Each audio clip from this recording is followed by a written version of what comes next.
definitely want to talk about the album because we're really excited about it. It's definitely the best thing we've ever done, and we spent a lot of time on it. We spent a year on it and recorded it in our own studio, mate producing it, so it's kind of really personal to us. And it's out September 29th, and it's looking like it could do really well, judging by how well the single's done already. It's only just come out. And it's weird, I don't know, it's like we weren't expecting it to be as well received, but you know, you never know, do you? And it seems to be going really well, so I'm really happy for once in my life. We made the album between labels. We weren't on a label at the time at all, and we didn't even have a manager as well for most of it. Everyone kind of jumped ship because it was looking like the band was going to disperse and we weren't going to do anything anymore, so everyone just kind of wrote us off. So we just thought, you know what, we'll make another album and we'll see what happens. And we spent over a year writing and recording it, which is mad because everything else we'd done before had been written and recorded in a matter of weeks between tours. So we spent a hell of a lot of time on it. And then we signed to Sony Music, which it's not what you think. It's not a bunch of guys in suits sitting around the table. It's our manager now, Jamie Osman. He works at the label now, which is mad, having our manager and the label being like so well connected. And our product manager slash A&R, Ali Than, who's like just become a mate of ours now. He's just a guy that likes music around about our age. And yeah, we just hang out and drink beers and talk about music, and it's just everything seems to be going well, too well, to be honest. I'm waiting for the kink in the track. When you made the record, you were in between labels. You were basically completely free. Yeah, we were to do whatever we wanted. Like we were on, I'll tell you a bit of the story. We were on Universal before for the last record, and being from like a predominantly punk background, having like a punk ethos, we had to.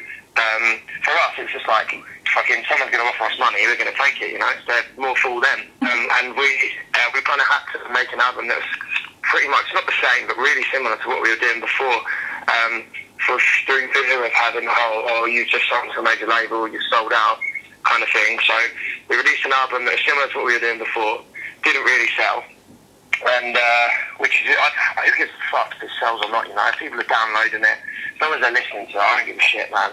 But you know, it is like a business, you know what I mean, at the end of the day, which kind of sucks. Something that's so creative and passionate becomes corporate. But anyway, it's neither here nor there. And it came to a point where Universal was streamlining the label, and they were dropping anyone that hadn't sold over like 100,000 units or something, which we hadn't. But they'd already picked up our option for the second album. We'd already signed the contract, and they'd given us our record advance. So they called us in and said, look, we're legally obliged to release your album, but we're not going to put any money into it. They were just going to like shelve us and not do anything with us. They were like, that's the option, you can do that, or you can leave and take your advance.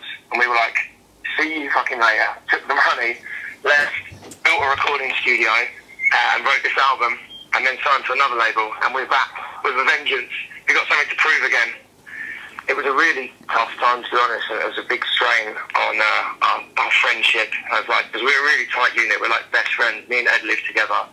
And it's weird when we're not on tour, which is very rare. We're not doing band stuff. We have the odd day off. We all spend it together, which is strange. You think we wanted to get away from each other. But yeah, it was a big strain on our friendship because we all thought, I'm 25, Ben's 26, the other two are 24. Ed's 23 actually. We're kind of at that age where all of our friends they've left uni and they've started getting quite decent jobs, and they're thinking about potentially buying houses or like getting married or having kids and shit like that. Maybe not, you know, exactly our age, but we're getting to that age. And we were thinking, it was really scary. We were thinking, shit, we're going to have to just get a job in quick fit or something. We haven't got any qualifications, you know what I mean? I've got 2 GCSEs. I mean, I always knew that I was going to do music, but it kind of was looking like we weren't going to be able to do it anymore. And it was terrifying. So, I don't know, we just thought, you know what, throw caution to the wind, let's just make an album that we would want to hear. We'll just, I don't know, make something for us. If other people like it, then they can listen to it, and if they don't, they can fuck off. And that was it, and this is what came out. Having as long as we did, like, we had a year, we had our own recording studio, no label breathing down our necks, no creative input from like a label or a manager or anything. And we could just do, there was like 5 and 6 drafts of songs, you know. We just wanted it to be perfect, because we were thinking this could potentially be our last album, so it has to be perfect. And there's like an electronic element, and there's like strings in one song as well, and we just, in order to pull it off tastefully, you have to spend a lot of time on it, get it right, so as it not to come off cheesy or like some shitty pop group. But I think we did it well, and it was having that time that enabled us to do what we've done, you know, and come up with what we have. And what we did was, there's a song called Ain't No Friend of Mine. Ain't No Friend, I think it's called on the album, and it starts off with this weird synthy like key part. And what that was, it was actually Dan Lang. I haven't told anyone this before. It was Dan Atlantis, the producer. We got him to sing, not even sing, just like hit notes. He just went like that, and then like and we recorded all them snippets, chopped them up, and then lined them all up on a grid on the computer and made them into like this synth part. It was just having the time to do things like that. We spent ages and ages on it. And then we kept changing the key of it because I didn't sing the part I wanted to over it. And then, yeah, I just sang over it, and then the rest of the songs went from there. It was things like that, like fun, creative things. We spent absolutely ages doing it, and it wasn't monotonous or just boring or anything. It was really time-consuming, but also really fun at the same time. You wanted it to be perfect because it might be your last album, but the irony is that it's actually opened the gate for you just to be more and more creative. It has, yeah. Very ironic indeed. Very brilliant too. Thank you. I honestly congratulate you, because it is fantastic, and it's just weird, isn't it, how all this brilliant stuff comes out of something that was effectively a shit time for you.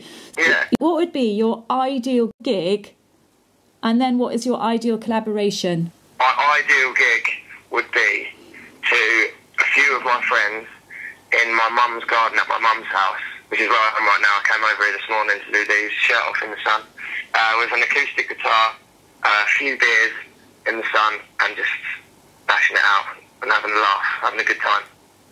That would be my ideal gig. What was the other one? The other one was collaboration. Okay, if they're alive, it would be Michael. I think it's Einziger. He used to play guitar in Incubus, and he's now like a world-renowned pop writer. He's absolutely smashing it. You'd have to Google him. He's been working with Sting. He's written all of Avicii's #1. And he used to be in Incubus, which is like one of my fave bands growing up.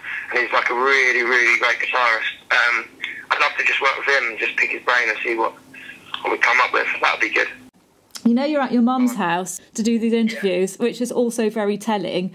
When we interviewed Wolf Alice recently, they've been on tour for years and years, basically, and they were saying they all miss their mums. So there's something in that as well. And Frank Turner, he's got a really good relationship with his mum.